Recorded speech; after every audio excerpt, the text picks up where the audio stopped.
블랙스완이란 말은 잘 아실 겁니다. 검은 백조란 발생 가능성이 매우 낮으나 발생하면 그 영향이 매우 큰 것을 의미합니다. 2007년과 2008년 글로벌 금융 위기가 대표적인 사례입니다. 그럼 코로나19도 블랙스완이었을까요? 발생 가능성은 매우 낮은 돌발적인 사건이었을까요? 이제 블랙스완이 아니라 블랙 엘리펀트, 검은 코끼리에 대한 이야기를 해보겠습니다. 2011년 영화배우 맷 데이먼이 출연한 영화 컨데이저는 2002년과 2003년 사스에서 영감을 받았습니다. 2013년 우리나라에서는 영화 감기가 개봉됐습니다. 2015년 빌 게이츠는 신종 감염병으로 전 세계적으로 수천만 명이 죽을 수 있다고 경고했습니다. 그리고 2019년 신종 코로나 바이러스가 발발했습니다. 전 세계 도시는 봉쇄되고 경제 성장률은 1930년대 대공황 이래 최악의 경제 상황으로 치달을 것이라고 전망합니다. 신종 감염병에 대한 경고는 반복적으로 제시되었지만 이를 진지하게 받아들인 정책 결정자가 많지는 않았습니다. 올해 1월 중국에서 확진자 수가 9천 명이 넘었을 때 같은 날 미국의 상무부 장관인 윌버 로스는 신종 코로나가 미국 일자리를 만들 기회라고 했습니다. 5월 말 미국의 확진자는 170만 명, 사망자 수는 10만 명이었고 다시 3개월이 지난 9월 현재 확진자 수는 613만 명, 사망자는 18만 6천 명입니다. 정치인은 대개 시각이 짧고 현실주의적입니다. 평소라면 이런 현실주의가 충분한 경쟁력이 있지만 코로나19와 같은 변화의 상황에서는 지독히 어리석어 보입니다. 21세기 들어 빈발하는 신종 전염병의 추이를 보면 이제 신종 전염병은 일종의 트렌드가 되었습니다. 세계적 감염병 등장 추이 도표를 보시면 2001년부터 2020년까지 5개의 세계적 전염병이 등장했습니다. 볼거리, 신종플루, 메르스, 지카 바이러스, 그리고 신종 코로나, 여기에 사스는 포함하지 않았습니다. 전문가들은 경고를 반복적으로 하나 결정권자들이 이를 외면하고 있는 상태를 블랙 엘리펀트, 검은 코끼리라고 합니다. 방 안에 코끼리가 들어왔으나 그 코끼리를 외면하거나 혹은 인식하지 못하는 것입니다. 우리는 어째서 거대한 코끼리를 보지 못했을까요? 2008년, 2009년 신종플루에서 경험했듯 신종 전염병의 등장은 충분히 예견 가능했습니다. 사스, 메르스도 모두 코로나 바이러스로 인한 질병이었습니다. 코로나19, 코로나19의 변종, 그리고 새로운 감염병은 모두 검은 코끼리입니다. 대한민국이 신종 코로나에 현재까지 잘 대처한 것은 신종 감염병의 발발 가능성을 충분히 인식했기 때문입니다. 메르스 사태는 질병관리본부와 의료계가 이 같은 상황에 신속히 대처할 수 있는 경험이 되었습니다. 반면 미국, 스페인, 이탈리아, 독일과 일본의 정치 지도자들은 방 안에 들어온 검은 코끼리를 보지 못했거나 외면했습니다.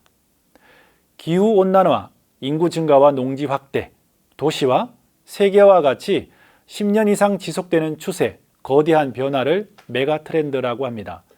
기후온난화는 영구 동토에서 수만 년 이상 동면하고 있는 병원균과 바이러스를 깨우고 있습니다. 2015년 러시아의 시베리아 지역에서 탄저균이 노출된 적이 있습니다. 우리는 택배 사고로 발견되기도 하죠. 인구 증가와 농지 확대는 동물과 사람 간의 접촉을 빈번하게 만듭니다. 그리고 도시화와 세계화까지 이런 메가 트렌드는 신종 전염병이 지역 감염을 넘어 국가 간 전염, 즉 세계적인 팬데믹 사태를 초래할 모든 여건을 갖추고 있습니다. 코로나19는 예고된 위험이었던 것입니다. 그럼 다시 질문을 한번 되돌려 보겠습니다. 왜 검은 코끼리를 보지 못할까요? 인공지능 기술은 더욱 발달할 것이고 교통, 의료, 교육, 무역 등 사회 전반에 큰 변화를 가져올 것입니다. 원격으로 진행되는 온라인 수업이 이제는 돌이킬 수 없는 큰 흐름이 된 것처럼 그동안 의료계의 반대로 중단되었다가 코로나19로 일시 허용된 원격 진료는 공공의료 확대와 더불어 돌이킬 수 없는 흐름이 될 것입니다. 왜냐하면 이런 디지털 플랫폼으로의 전환은 한 지역에 국한된 문제가 아니라 세계적인 흐름이기 때문입니다. 아마존의 CEO 제프 베조스가 전자책 플랫폼 킨들 개발을 지시하며 한 말이 있습니다. 내가 나를 죽이지 않으면 결국 남이 나를 죽이게 될 것이다. 한국의료계가 원격 진료와 공공의료 시스템을 구축하지 않으면 결국 외국 의료 서비스에 그 자리를 내주게 될 것입니다.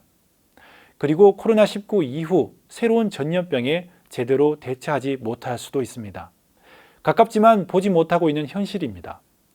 전기차, 자율주행, 하늘을 나는 자동차, 공공운송 플랫폼을 갖추지 않으면 도로와 하늘에는 현대기아차가 아닌 테슬라와 아마존을 보게 될지도 모릅니다. 변화가 두려운 것은 당연합니다. 방안을 가득 채우고 있는 코끼리에 눈을 돌리지 못하는 이유는 지금 내가 믿고 서 있는 토대가 무너질 수도 있다는 두려움 때문입니다. 저도 마찬가지입니다. 그럴 때 제 입에서 나오는 말, 그리고 그들이 하는 말이 있습니다.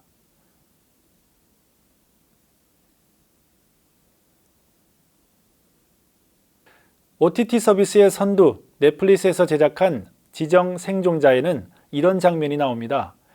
미국과 멕시코 간의 무역 협상이 난항을 거듭하던 상황, 이산화탄소 배출은 0, 모든 공장을 자동화할 계획이었던 한 전기 자동차 회사를 멕시코에 세우기로 결정하면서 극적인 타결을 합니다. 단 하나의 조건이 있었습니다. 공장 자동화를 하지 않는다는 조건, 5만 개의 일자리를 보존하기 위해서였습니다. 회사 CEO와 대통령은 마지막에 이런 대화를 나눕니다. 결국 미래는 찾아올 겁니다. 아무리 물길을 막으려 해도 언젠가는 댐이 넘치고 말겠죠. 알고 있네. 시간을 벌고 있을 뿐이지. 사람들이 헤엄쳐 나갈 수 있게. 새로운 변화를 거침없이 헤엄쳐 나가기 위해 우리에게 주어진 시간은 얼마일까요? 미래학에서는 단기, 중기, 장기 미래를 호라이즌 1, 2, 3 세 가지 유형으로 설명합니다. 미래의 불확실성을 멀리 수평선에 비유한 것이죠. 미래학은 바다를 항해하는 선장이 수평선 너머를 응시하는 장면과 닮았습니다. 이것을 호라이즌 스캐닝이라고 합니다. 반면 과거부터 지금까지의 변화 동향과 동인을 분석하는 것을 환경 스캐닝이라고 합니다. 미래학은 이 두 가지를 모두 연구합니다. 추세가 이미 결정된 것은 어떻게 대응하고 적응할 것인가에 대한 정책과 전략적 고민을 해야 합니다. 예외적으로 트렌드를 억누르거나 회피할 수는 있겠으나 그렇게 하는 것은 불가능에 가깝기도 하며 어리석은 일이기도 합니다. 코로나19로 예를 든다면 대응은 하루빨리 치료제와 백신을 개발하는 것이고 적응은 사회적 거리두기와 비대면을 일상화하는 것입니다. 그런데 변화의 속도가 빠를 때는 적응하고 대응을 완료하면 이미 주요 트렌드가 바뀔 가능성이 있습니다. 기껏 백신을 개발해도 변종 바이러스나 또 다른 전염병이 생긴 것과 같은 상황입니다. 올해는 특히 비가 오랫동안 왔죠. 콜레라나 장티푸스 같은 수인성 질병, 북한을 비롯한 일부 나라에서 생물학 무기나 실험용으로 가지고 있는 천연두, 택배 사고에서나 이슈가 되는 탄저 바이러스 등 코로나 이후 발생 가능성이 큰 넥스트 팬데믹에 대해 지금 언급조차 하지 못하는 상황입니다. 이 또한 검은 코끼리라고 할 수 있습니다. 변화의 속도는 빠르고 우리의 대처 능력은 코로나19조차 겨우겨우 감당해 나가고 있기 때문입니다. 이것을 우리 모든 분야에 대입시켜 보면 어떨까요?